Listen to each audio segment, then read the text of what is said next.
ese mi sarcasmo. Déjeme saludar a la querida Renata Turrent, asesora en políticas públicas, conductora de la Aquelarre en Capital 21, el canal de la Ciudad de México, y orgullosamente miembro, amiga de esta familia sin censura. ¿Cómo estás, Renata? Buenos días todavía.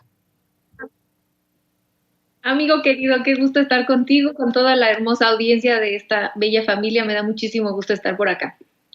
Oye, ¿cómo ves el pataleo en la oposición? Ya de plano, Chucho Zambrano enterró el va por México. Vaya que sí dolió lo que ocurrió en el Senado hace un par de días, ¿eh?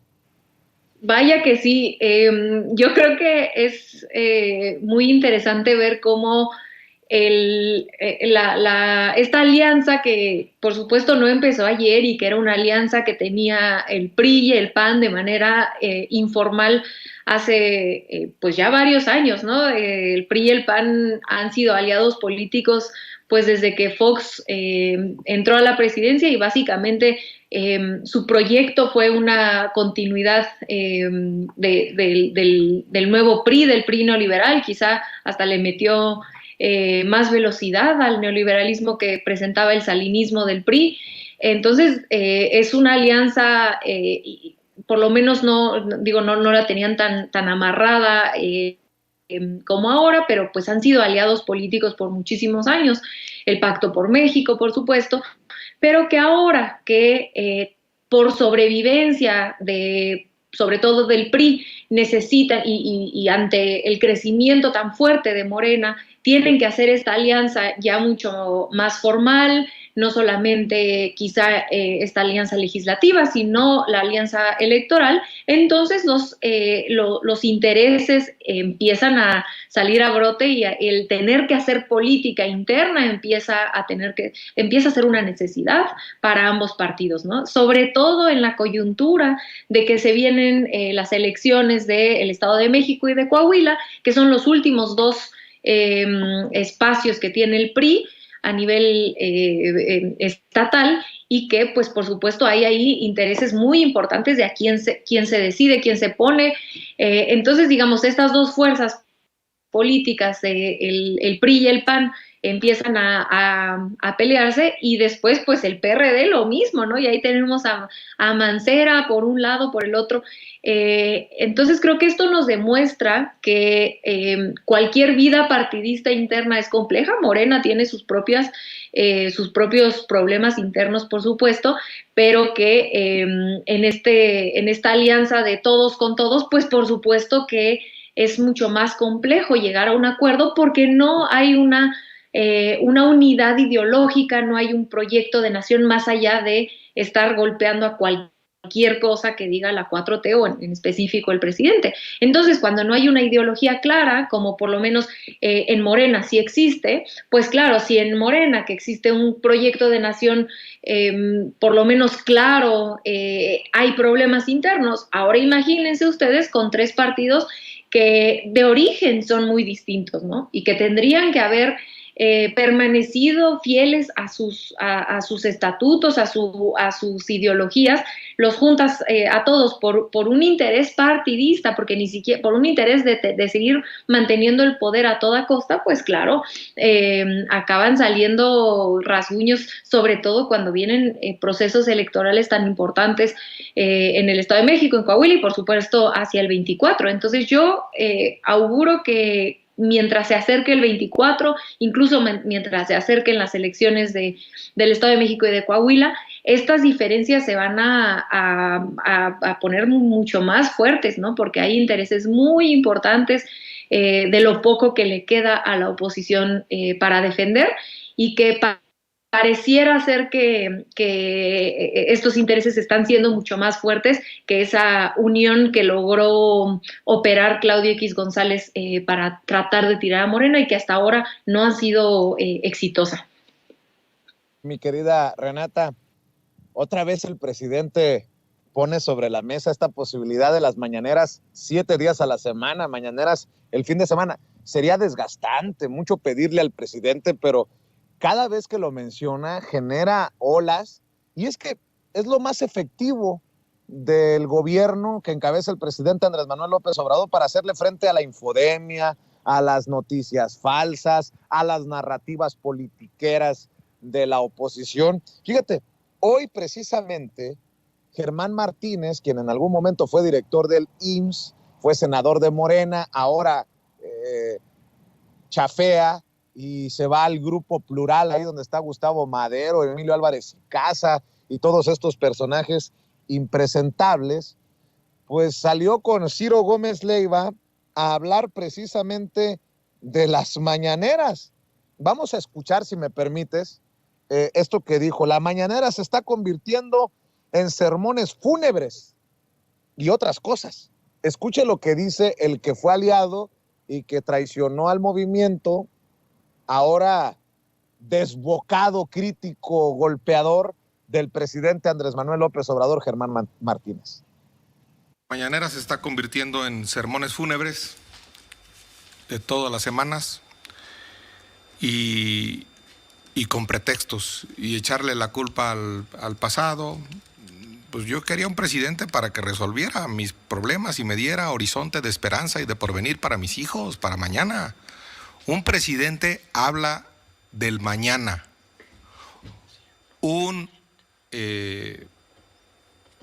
Alguien que no es presidente, no lo quiero calificar, pero pues un historiador habla del pasado. Y si el presidente lo que quiere es hacer historia y hacer monografías de papelería de su gobierno, pues que siga hablando del pasado. Pero a un presidente se le contrata para construir un futuro, para dejar las bases para un futuro. Otra vez, Benito Juárez, Lázaro Cárdenas, Francisco I. Madero, que invocan y que ponen ahí, pensaban en el futuro de este país. Por eso pasaron la historia. No va a conquistar la historia López Obrador hurgando en el pasado, escarbando en las tumbas del pasado, removiendo rencores del pasado o traicionando como a Juárez en el pasado.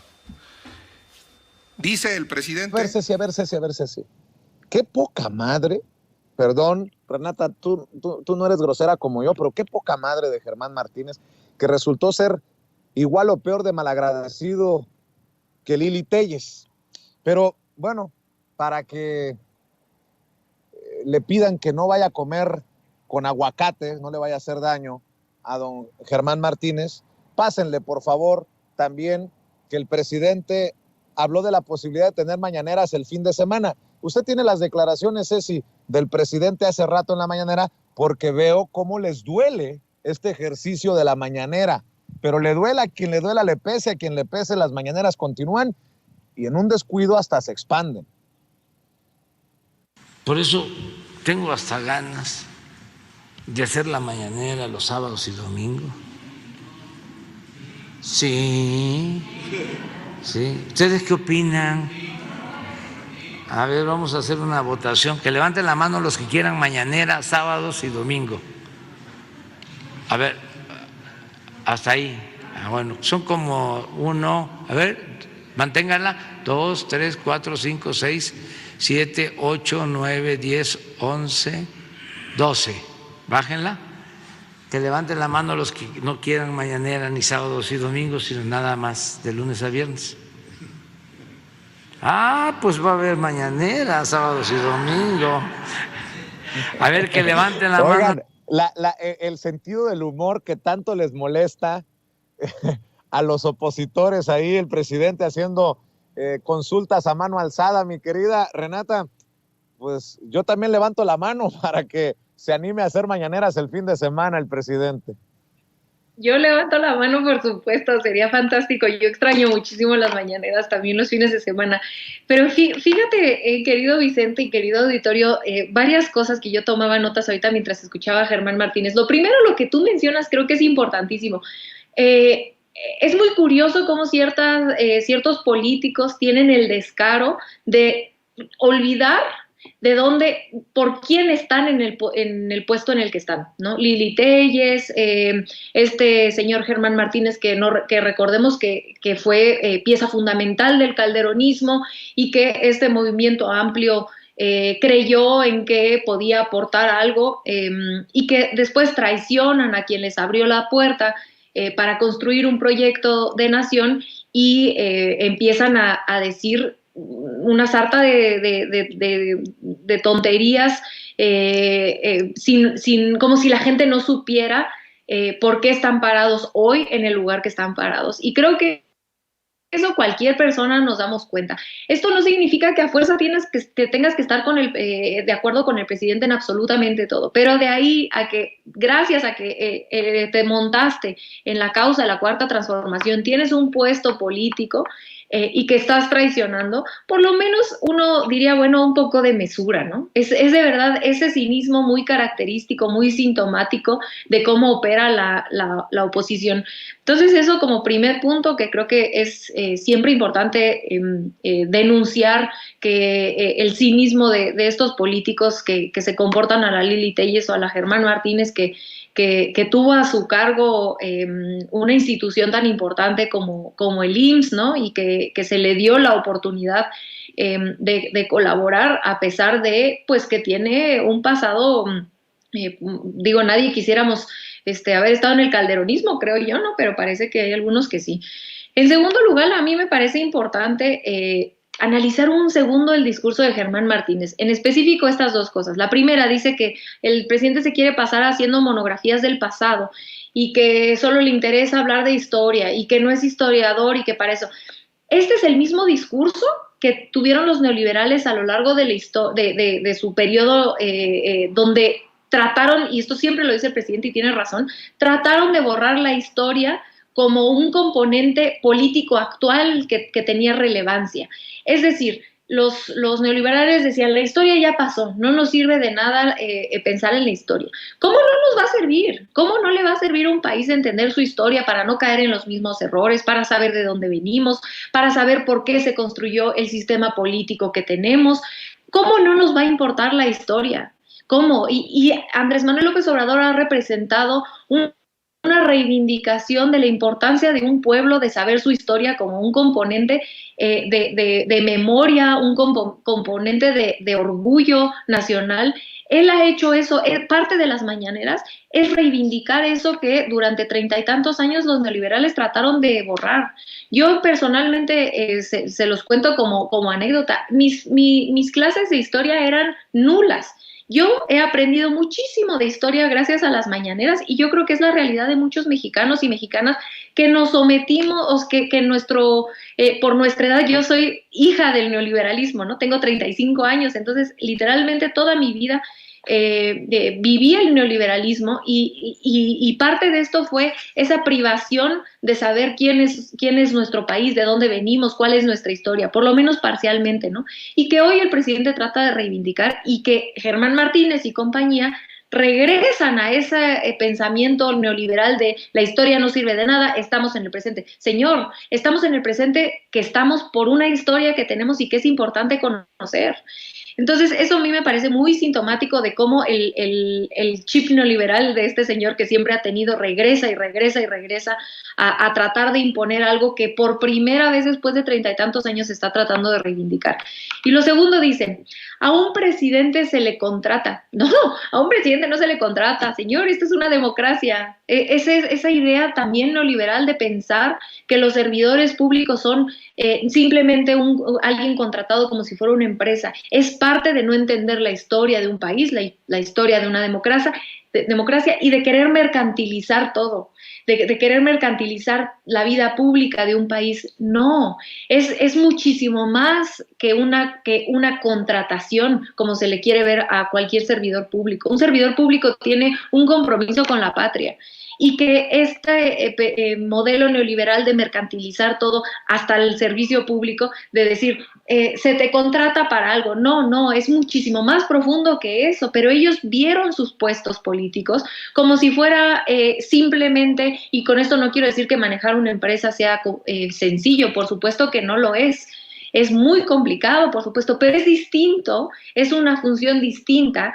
No es meramente una transacción la que se hace cuando se está al frente de una nación, por favor. Entonces creo que en el discurso de Germán Martínez y de la oposición nos hacen entender mucho, dado que ellos no son muy abiertos en ideológicamente dónde se paran, no se atreven a defender el modelo neoliberal que con el que comulgan, pero lo podemos ver muy fácilmente si analizamos lo que dicen, ¿no? Y entonces ellos quieren regresar a esa pragmatismo donde ni la historia, ni los valores, ni la ética, ni nada importa, todo es una transacción, y pues eso nos ha llevado a una descomposición social muy fuerte, ¿no? Entonces creo que es importante el fragmento que nos pone nuestra querida Ceci para entender ideológicamente dónde se paran muchos de estos actores políticos que traicionaron porque siempre estuvieron con el neoliberalismo. Y pues por último también yo nada más cerrar alzando la mano de que sean las mañaneras diario por lo que tú ya mencionas, porque es un espacio de comunicación política, de comunicación social más eficiente que hemos visto por lo menos en los 35 años que yo tengo de vida definitivamente, y que repito, no es fácil porque ya otros mandatarios lo han tratado de hacer y no les funciona. Ahí tuvimos a Fox, ¿no? ¿Se acuerdan que trataba de hacerlo? No es tan sencillo porque es un espacio de cuestionamientos fuertes. Critican mucho al presidente que no es que solamente deja entrar y que solamente permite que se le pregunten cosas que él sabe contestar de manera muy sencilla. Eso es falso. Ahí estuvo Jorge Ramos tergiversando la realidad y aún así ahí tuvo su espacio. Todos los periodistas que ahí ha estado Denise Dresser cuestionando, lo que pasa es que no van, no quieren ir, pero el espacio está abierto y tú lo sabes, ¿no? O sea, tú has ido y tú mismo, mi querido Vicente, has hecho preguntas importantes que han cambiado la política de este país gracias a las preguntas que tú has llevado a la mañanera, ¿no? Le hiciste una pregunta trascendental sobre la UIF que desató muchísimas cuestiones, ¿no? Entonces, lo que quiero decir con las mañaneras no solamente es un espacio de comunicación social, es un espacio de gestión política también, como tú lo has comprobado, como tú lo has logrado, haciendo preguntas contundentes e investigadas que permiten que ese elefante reumático se desatore poco a poco porque se le informa al presidente cosas que, dada el gigantesco trabajo que tiene, pues claramente no se puede enterar de todo, pero que estos espacios de audiencia pública, de gestión, permiten que esto suceda. Entonces, pues, como nos queda poco tiempo de nuestro presidente, yo sí creo que sería una gran opción tenerla de manera diaria, porque además ya hemos visto un poco el modo operandi de la oposición, de que saca infodemia, saca noticias falsas justo los viernes para que no haya, en esos 2 días se pueda construir una narrativa pública, en el colectivo, en la narrativa colectiva se quede una idea, sin que haya espacio de réplica instantánea, como sucede en la mañanera de lunes a viernes. Y creo que esto se podría mitigar de la manera en la que se mitiga entre semana, haciéndolo en el fin de semana. Pobres de los funcionarios, eso sí, porque se les acabarían los días de descanso, pero creo que la realidad, las circunstancias de desesperación y de mal actuar de la oposición, de que están dispuestos a difamar, a decir lo que sea, no importa que después, no les importa decir lo que sea, lo hemos visto tú, yo en lo personal y por supuesto el presidente prácticamente de manera diaria, pero que sí la mañanera ayuda a mitigar esta infodemia, como tú ya bien mencionas, mi querido Vicente. Pues si se dan las mañaneras los 7 días de la semana, para mí sería confirmación de lo que vengo advirtiendo, que en la recta final se va a poner la cosa más brava. Y bueno, pues la voluntad la tiene el presidente Andrés Manuel López Obrador. Por cierto, te tengo que preguntar, porque es el tema que nos ocupa hoy, la renuncia de Tatiana Cloutier. ¿Cómo ves a esta oposición que dice que el presidente no quiso abrazar a Tatiana cuando le estaba aplaudiendo? Dice él que no se dio cuenta, que no se percató, pero bueno, Tatiana Cloutier se va, deja la Secretaría de Economía y creo que intercambian palabras de cariño y de generosidad, tanto el presidente como Tatiana Cloutier, en esta salida por la puerta grande, como creo que se van los funcionarios que cumplen. Pero quiero escuchar tu opinión, Renata.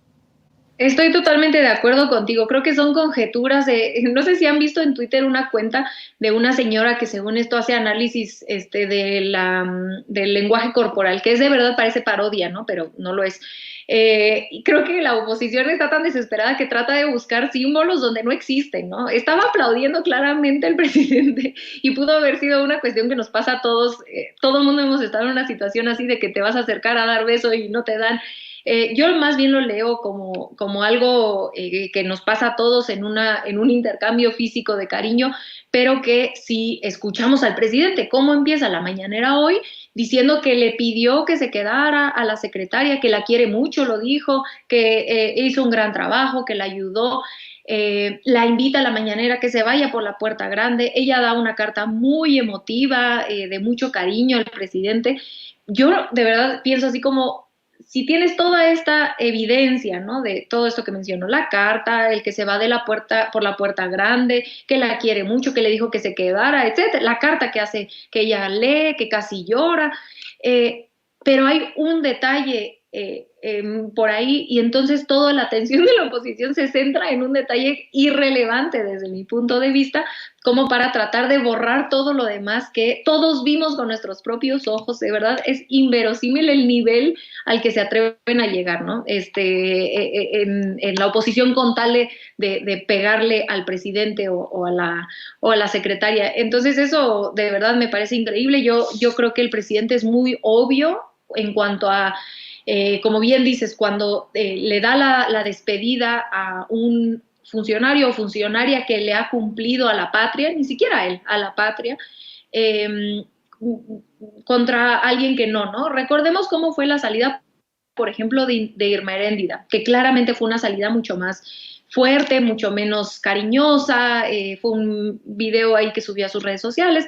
Entonces es obvio que hay una salida de Tatiana por la puerta grande, como lo dijo literalmente el presidente hoy en la mañanera.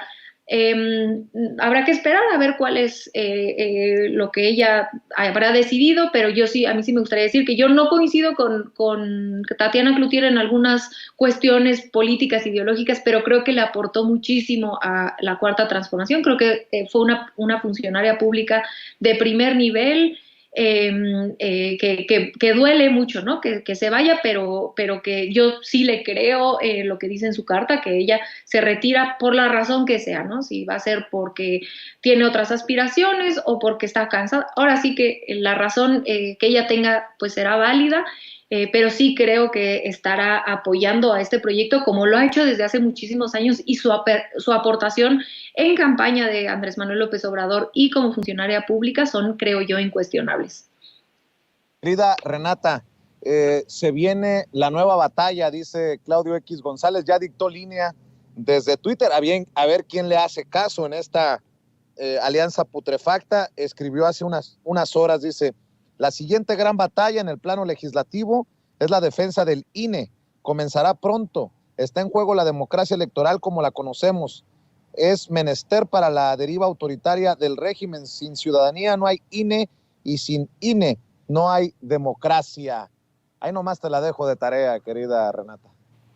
Ay, Dios mío, este señor, de verdad es que no le tienen miedo al ridículo de sin ciudadanía no hay INE. Este concepto neoliberal de la ciudadanía, ¿no? De alejarse totalmente, incluso en la narrativa, de lo que significa el pueblo, sino no, ciudadanía, esta palabra de élite, pareciera ser como que no pareciera ser, la dicen con un sesgo ideológico de lo que significa quiénes son ciudadanos y quiénes no. No olvidemos lo que hicieron Claudio X González y compañía. Recuerden muy bien cuando fue lo de la revocación de mandato, que decían que la revocación de mandato era un instrumento ciudadano. Es que es muy interesante analizar el discurso de la gente de la oposición. Decían, este es un instrumento ciudadano para revocar a un presidente que no lo quieren. ¡Ah, canijo!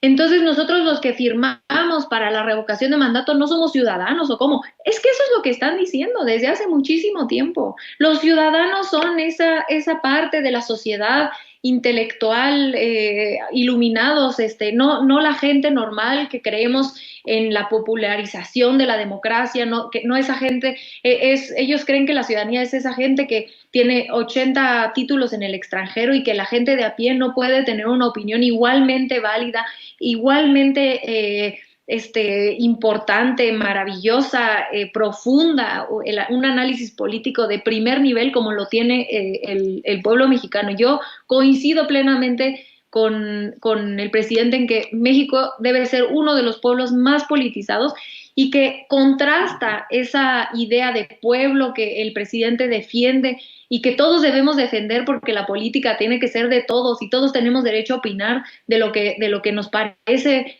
un funcionario público, de lo que nos parece la política, versus lo que hace la oposición del concepto de ciudadanía, donde solo caben algunos. Y les recuerdo, repito, esta parte de este ejemplo que yo hago sobre la revocación de mandato, que en el discurso público de ese entonces, nunca lo voy a olvidar, no, explícitamente decían, es que esto es una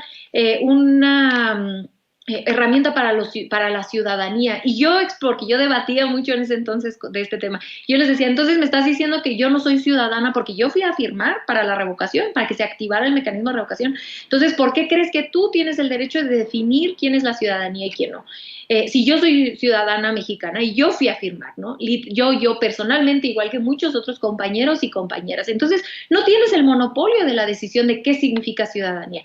Pero ellos sí, entonces me decían, no, es que no fue la ciudadanía, fueron los simpatizantes de Morena. Ah, canijo, como si los simpatizantes de Morena no fuéramos ciudadanos, por Dios, de verdad es que es un discurso totalmente clasista, elitista, de quién sí puede pertenecer a una ciudadanía, que además es un concepto muy peligroso de la manera en la que lo usan, porque entonces al definir quién sí entra a la ciudadanía, y por eso repito tanto este ejemplo de la revocación de mandato, porque fue muy obvio que destaparon quiénes consideran ellos que sí son ciudadanos, es una definición de hace mucho tiempo, ¿no? De que quién sí debe ser ciudadano y por lo tanto votar, es esta parte, ¿no? Los de Morena, que no son ciudadanos, son borregos, son tontos, son rupestres, como nos pintan a los simpatizantes de Morena, esos no son ciudadanos. Entonces, por lo tanto, no tienen cabida en una democracia. Eso es lo que en el fondo están diciendo. Lo digo de verdad con mesura y no por nada, pero en el fondo es lo que nos están queriendo decir con ese concepto de sin ciudadanía no hay INE y sin INE no hay democracia. Pero ¿cómo no va a haber democracia sin INE? ¿Por qué? O sea, entonces en otros países que no hay un instituto electoral como el INE no hay democracia, ¿o cómo? O sea, es que es muy curioso verlos cómo se atreven a salir a decir consignas que no se sostienen y ni siquiera tienen la necesidad, dado que controlan los medios públicos y pueden salir los medios de comunicación, perdón, pueden salir a decir prácticamente lo que sea sin ninguna consecuencia. ¿Cómo es que no va a haber democracia sin INE, por Dios? Y con esto no estoy diciendo que quiera yo acabar con el INE ni nada. Yo considero que la reforma electoral está muy bien hecha y la apoyo, pero la reforma electoral tampoco pide que se cancele el INE, ¿no? En ningún párrafo, en ninguna línea de la reforma electoral dice que se cancele, simplemente que se transforme a un instituto que esté a la altura de las circunstancias y del momento histórico, democrático que está viviendo este país, porque claramente al INE no le alcanza con lo que tiene para estar a la altura de los retos democráticos a los que nos enfrentamos. El INE ha sido el principal opositor a cualquier consulta popular. ¿Cómo es que en una transformación de un país donde la gente exige que se le pregunten las cosas, donde la gente esté interesada en que se nos consulten cualquier cosa, que se consulte ahora lo de la Guardia Nacional, qué mejor que tener una democracia tan activa, es ejemplo mundial, tener un pueblo que está participando en las urnas todo el tiempo, y que curiosamente, irónicamente, el principal opositor a esa cultura democrática, política, que ya quisieran muchos países tener, es el Instituto Electoral. Es de verdad, para mí me explota la cabeza como que un instituto electoral pueda ser tan cínico en su animadversión en contra de que el pueblo esté en primera fila para tomar decisiones políticas. Le tienen muchísimo miedo a la gente, a que la gente se involucre, y yo por el contrario creo que no hay mejor manera de llevar las riendas de un país que preguntándole a la gente, y no es por menos que en estos 4 años los y las mexicanas hemos salido a votar.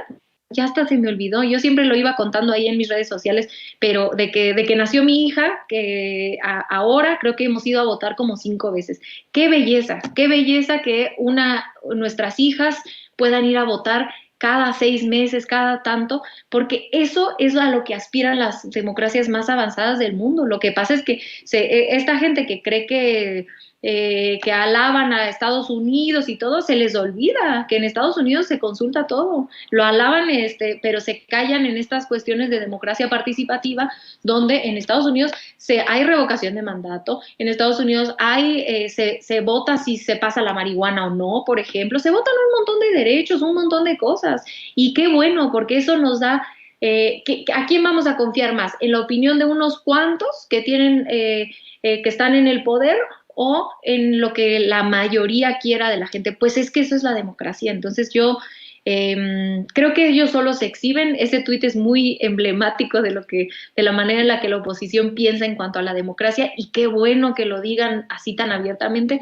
para que la gente sepa la gran diferencia entre un proyecto de nación y el otro. Mi querido Vicente, perdóname, ya me dejé ir, pero este tema me parece muy apasionante. No, hombre, al contrario, es fascinante también para nosotros entenderte desde de lo que tú eres experta precisamente, mi querida Renata. Si me permites, 2 temas para cerrar, si me permites, y le mando un saludo a Ramiro Padilla Tondo, al sensei, al maestro, que hoy por situaciones no pudo llegar a la mesa de diálogo. El tema cabeza de vaca, que podría ser emblemático, pero parece que ocurrió lo que hemos venido advirtiendo: se les va a pelar, échenle ojo, y ahora tenemos una alerta migratoria y una orden de aprehensión que no se puede cumplimentar porque pues el señor no aparece, como en su momento no apareció Riquín Profugín, Ricardo Anaya. Y te menciono este caso de cabeza de vaca porque la artillería pesada de los calderonistas, de los panistas, ha salido a defenderlo. Margarita Zavala dice: los desplantes autoritarios de la justicia selectiva se expresan hoy con supuestas órdenes de aprehensión contra cabeza de vaca, mientras el crimen organizado se apropia de nuestras poblaciones. El gobierno de Morena persigue a quienes han mostrado oposición. Esas sí son ganas de exhibirse como cínica en este caso, de la diputada honorable, nótese mi sarcasmo, diputada federal del PAN, ex primera dama de México, Margarita Zavala, querida Renata. Imagínense, acuérdense, y disculpen yo que regrese a este tema de las consultas populares, pero no se les olvide que Margarita Zavala era la número 1 en decir esta consigna que traía la oposición: la justicia no se consulta, se aplica. ¿Se acuerdan? Las leyes, o no me acuerdo, cuando era el juicio expresidente, creo que era su consigna, era: la justicia no se consulta, se aplica. O las leyes, no me acuerdo, una de esas dos. Pero entonces, cuando se aplican las leyes contra los corruptos del PAN, entonces es persecución política. Entonces lo que están diciendo en el fondo es que no quieren que se aplique la ley ni de una forma ni de la otra, ¿no? No quieren ni que se aplique mediante que se ocupe una consulta popular para repartir el costo político que requiere, porque quien piense que perseguir a un presidente no requiere o no implica un costo político importante, pues yo creo que vivirá en Disneylandia, ¿no? Entonces no quieren que se use una consulta popular para que ese costo político sea impulsado por ese respaldo del pueblo de que se investigue y en su caso enjuicie a un expresidente. No lo quieren, que porque ahí están las leyes y que para qué las vamos a consultar si ahí están muy claras, y que si hay pruebas pues entonces procedan. Pero luego pasa que se procede en contra de Ricardo Anaya o que se procede en contra de Cabeza de Vaca y entonces es persecución política. No, señores, pues si Cabeza de Vaca fue un narcotraficante y tiene enriquecimiento ilícito del tamaño del que tiene, pues entonces para eso están así como ellos decían, ¿no? Aquí me encantaría ponerles los videos de todo el tiempo que ellos salieron a decir: la ley no se consulta, se aplica. Pues adelante, se está aplicando, pero esta gente se escapa, ¿no? Esta gente se escapa. Y creo que esto además nos lleva a su vez a otro tema importante que se discutió y ya después se echó para atrás el proyecto de la Suprema Corte, pero que sigue siendo relevante, que es el tema de la prisión preventiva. Digo, en el caso de Cabeza de Vaca es un poco más complejo porque por todas estas cuestiones que tenía del fuero y luego del juez que se metió, pero que al final de cuentas sí es cierto que en un país con un sistema judicial que claramente no funciona, como es el nuestro, De repente hay algunos crímenes, yo no estoy de acuerdo en la lista tan amplia de los crímenes que requieren prisión preventiva oficiosa, creo que muchos de ellos sí pueden llegar a afectar a las personas más pobres.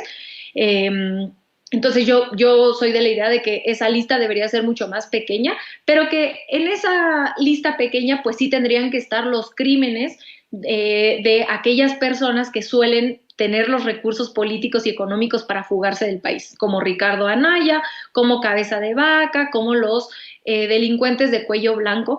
Entonces, en algún momento cuando se llevó a cabo esta discusión, en la jornada hicieron en su editorial de alguno de esos días, era como por agosto, vale la pena revisarla, una editorial muy elocuente donde ellos decían, es que es cierto que la prisión preventiva oficiosa acaba llevando a la gente más pobre a la cárcel y hay que tener cuidado con eso.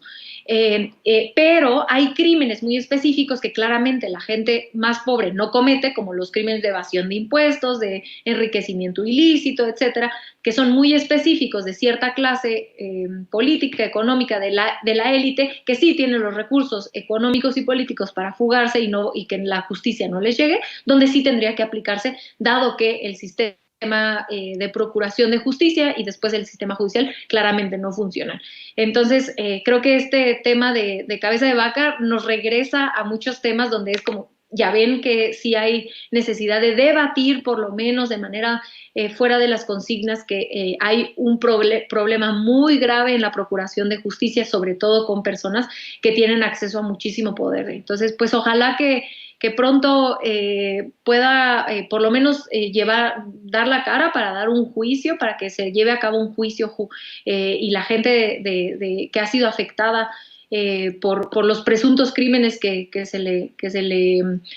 por los que se le acusan, pues pueda pagar si es que lo hizo, si es que se comprueba que lo hizo, por supuesto, porque todos aquí creemos en la presunción de inocencia, aunque cueste trabajo, pero pues para eso ojalá que se pueda hacer un juicio y que en su caso pague lo que hizo, porque le hizo probablemente daño a muchísima gente, ¿no? Y que la impunidad no nos ayuda como país a poder construir, salir adelante de muchos de los problemas de violencia que desgraciadamente estamos envueltos. Entonces, ojalá que sí lo haga y ojalá que la oposición también tenga un poco de decencia de no estar defendiendo presuntos criminales de esa manera y acusar de persecución política sin presentar ninguna prueba. Y yo repito, ojalá que les podamos regresar esas tantísimas, innumerables veces que decían que la ley no se consulta si no se aplica, pues ojalá que se aplique también en este caso, ¿no? Cuando es su gente.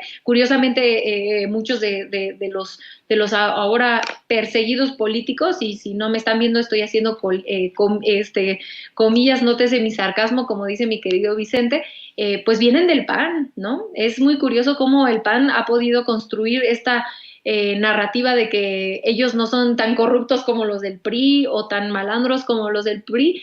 Sin embargo, pues hay muchos personajes del panismo muy, muy, muy trascendentales en la historia reciente del PAN, que hoy están siendo perseguidos por la justicia por acusaciones muy graves, ¿no? Ricardo Anaya, Cabeza de Vaca y por supuesto el mayor de todos, Genaro García Luna.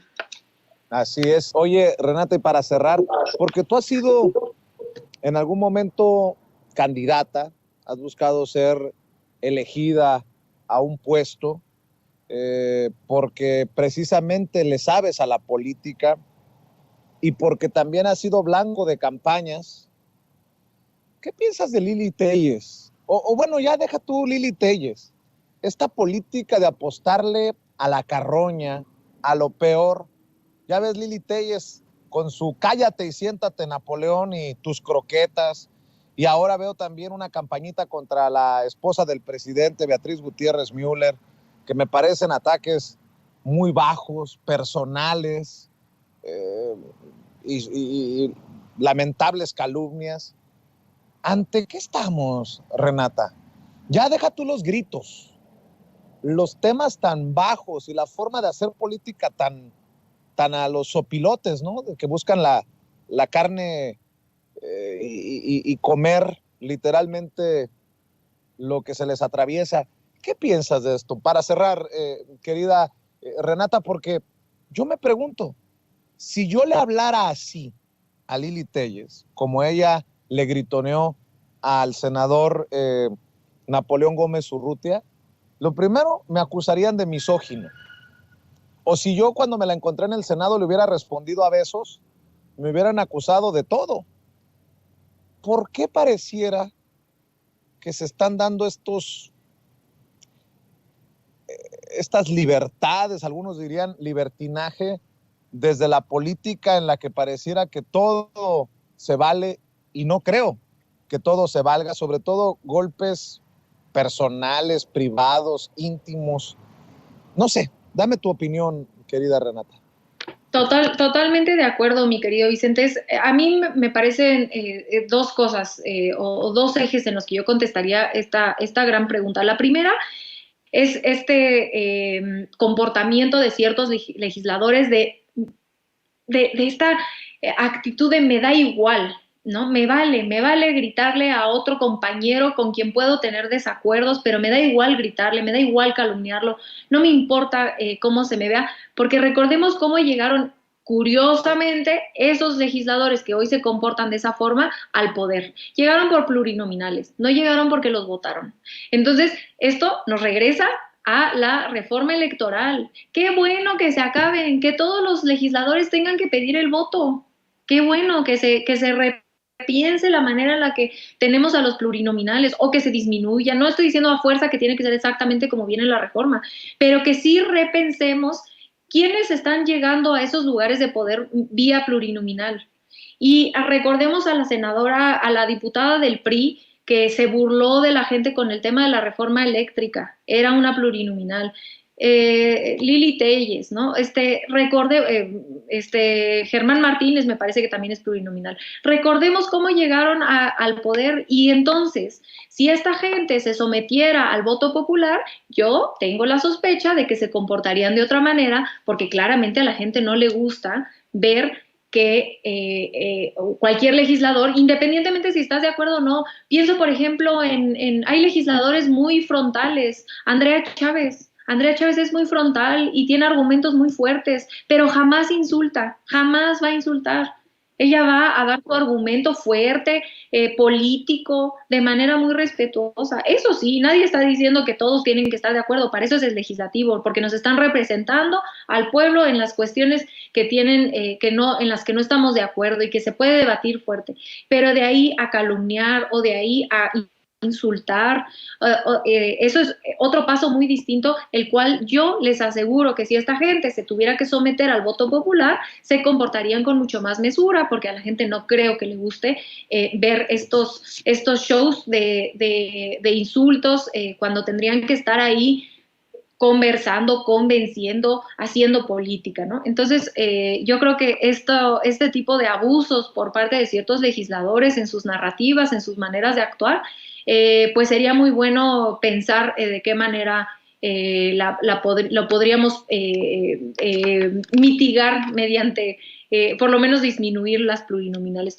Y la segunda es, que va un poco conectada, es cómo es en esta era se ha podido, la derecha ha logrado tener un modus operandi o una estrategia de calumniar muy eficiente, ¿no? Entonces, y creo que una de las víctimas más grandes de esta calumnia es la doctora Beatriz. Una de los ataques, la han atacado de manera misógina, la han atacado con calumnias, han mentido sobre ella, han expuesto cuestiones de su familia sin deberla ni temerla, ¿no? Por cosas por el odio que le tienen a su esposo, ni siquiera por las cosas que ella ha dicho. Entonces, creo que este modus operandi que tiene o esta estrategia de calumniar, ahora sí que cuando la calumnia no mancha tizna, se ha instaurado y ha funcionado muy bien, sobre todo con las redes sociales donde de pronto las cosas pasan muy rápido, entonces no da tiempo ni siquiera de explicar lo que en realidad pasó y que entonces esas calumnias se quedan en el imaginario colectivo y a las personas que hemos sido víctimas de calumnias, pues ni siquiera podemos muchas veces defendernos. A ti te ha sucedido, a mí me acaba de suceder, y que ojalá que pues reflexionáramos todos como sociedad de que podemos estar en desacuerdo, de que podemos debatir, de que podemos tener puntos de vista distintos, pero lo que no se vale es manchar la reputación de alguien como lo han hecho con Beatriz, en especial muchas de las legisladoras, y duele más, ¿no? Viniendo de mujer hacia otra mujer, porque pues pensarías que una sabe lo que se siente, pues hacer política, es que hay que convencer, no se tiene que imponer la idea de Lili Telles, que convenza, que diga que el modelo neoliberal es mejor, perfecto, que argumente que es mejor acabar con el Estado o que el Estado únicamente le sirva a las empresas, está bien, en una democracia se vale que haya diferentes puntos de vista, pero que convenzan, no que hagan estas campañas de calumnias que han hecho con la doctora Beatriz, con muchos otros legisladores, con comunicadores, como contigo, como conmigo, etcétera, ¿no? Por diferentes razones todas, ¿no? Pero sí, ojalá que pudiéramos transitar a pues un debate más honesto y que no se basara en, pues me da igual si es verdad o es mentira, yo por lo menos ya manché, y ya alguna persona se habrá quedado con la idea de que Beatriz Gutiérrez Müller dijo A o B o C, y qué me importa si lo dijo o no, lo cual es muy deshonesto y no le ayuda a ninguna democracia, mi querido Vicente. Mi querida Renata Turrent, muchas gracias por quedarte con nosotros este tiempo para hablar de estos temas que considero de los más importantes en esta realidad política de nuestro México lindo y querido. ¿Por qué no cerramos invitando a la gente para que te siga en tus espacios, para que te oiga, para que te vea, para que te lea también en redes sociales? Muchas gracias, mi querido Vicente. Es un placer enorme estar siempre contigo. Sabes que te quiero muchísimo, te admiro, bueno, tengo yo muchísimo amor y respeto por tu trabajo, por ti, por tu compañerismo, por tu integridad. Te aprecio muchísimo y te agradezco en el alma el espacio y el apoyo siempre. También a todo el equipo de producción, mi Ceci hermosa, muchas gracias por todo el trabajo que hacen por atrás, y sobre todo y por supuesto a nuestra adoradísima audiencia. Aquí ando en el chat un poco tratando de contestar, pero los leo siempre, los quiero muchísimo, aprecio siempre el apoyo y pues que nos den este espacio, nos abran este espacio desde sus casas para platicar. Es siempre un honor y a mí se me hace el corazón gigante cuando los leo y cuando estoy en este espacio con todos ustedes. Y a mí me encuentran en @rturrent, en Instagram y en Twitter. Todavía no regreso a Twitter porque me siguen molestando y acosando, entonces es un mundo un poco cruel, pero en Instagram sí, no me van a dejar mentir, allá sí contesto. Me tardo a veces un poquito, pero sí contesto. No voy a cerrar mi Twitter, ni mucho menos, simplemente es un poquito de espacio porque ha sido muy duro ver tantísimo odio. Yo sí me impresiono, ¿no? Porque yo tengo esta regla de que yo nunca insulto en Twitter a nadie. Desde hace muchos años. Una vez me sacaron un tuit que le dije a alguien pendeja, pero es un tuit viejísimo, ¿no? Pero en realidad yo tengo una regla de no insultar a nadie, puedes estar en desacuerdo, pero no insulto, y sin embargo yo no les puedo explicar la campaña de odio, o sea, de tantísimos mensajes de odio que he recibido a mí, a mi familia. De verdad, me duele el alma ver un país que tenga tantísimo rencor por alguien que, además de todo, tú bien lo sabes, yo ni siquiera dije nada, ¿no? Entonces, bueno, pues en realidad por eso todavía no regreso, ya regresaré en algún tiempo que se pase, pero por lo mientras me encuentran en Instagram, en @rturrent, me pueden ver todos los miércoles en el Aquelarre por Capital 21, donde mi querido Vicente también está como invitado estelar, y por supuesto en este hermoso espacio todos los jueves a esta hora. Pues te mando un abrazote, Renata, y adelante, échele ganas. Te mando un abrazote y que tengas excelente día. Yo otro a ti, mi querido Vicente, uno muy grande, nos vemos muy pronto, hasta luego. Claro que sí, Renata Turrent, hablando con nosotros sin censura y